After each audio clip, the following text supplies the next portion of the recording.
What's going on, guys? Josh Baldwin here for MadMoneyMillennial.com. That's right, .com, because I now have a website.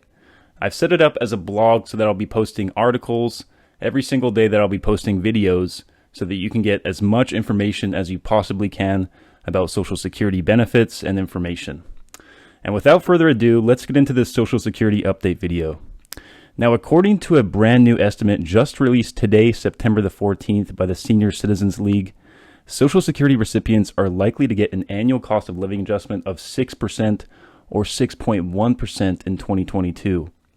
Now, if you recall from my previous videos on this topic, the COLA has been assumed to be 6.2% for a while now. Mary Johnson, Social Security Policy Analyst for the Senior Citizens League, elaborates on this by stating the following. Our forecast is based on CPI data through August, and there is still one more month of consumer price data to come in before we get the official announcement in October.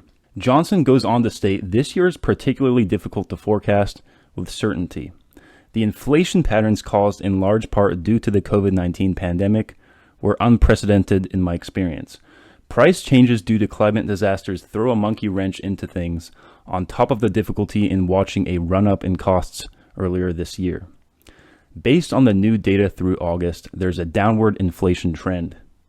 If you turn your attention to this graph, you'll notice we reached the maximum inflection point for the monthly percent change around June or July timeframe. And then it looks like it starts to drop off in August. So it's pretty clear to me that inflation is beginning to plateau. So what exactly is causing this sharp rise in inflation in the first place? Higher gasoline and transportation prices in particular are behind the high COLA estimate for 2022 because those expenditures are given greater weight or importance in the consumer price index that's used to calculate the COLA. That has not been the case for many of the past 12 years when cheap gasoline and other falling prices drag down the COLA. Since 2010, COLAs have averaged just 1.4%. In fact, inflation was so low that no COLA was even payable at all in 2010, 2011, and 2016. In 2017, the COLA was almost zero, at a minuscule 0.3 percentage points. As I mentioned in my last video, the Social Security COLA is determined by the percentage change in the Consumer Price Index for urban wage earners and clerical workers, or CPIW. This index surveys the spending patterns of younger working adults under the age of 62 and doesn't include the households of people who are retired.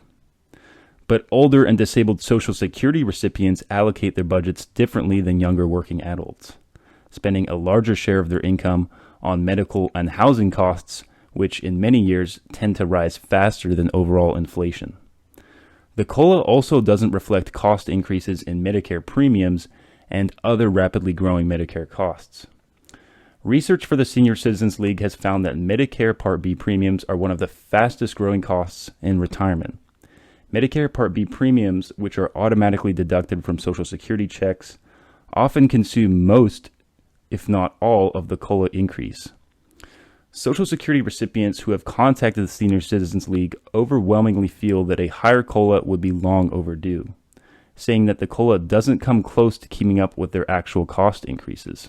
When prices rise rapidly at the same time that retirees are receiving a very low COLA, as in the case in 2021, this shortfall can produce long-term impacts on retirement income and even health when retired households without adequate retirement savings run short of cash before the month is over. According to Johnson, in email after email, we are hearing that people are cutting their spending on prescriptions and groceries because that's the last things that they have left to cut. Despite these setbacks, with 1.2 million supporters, the Senior Citizens League continues working to try and strengthen Social Security benefits, as well as the COLA.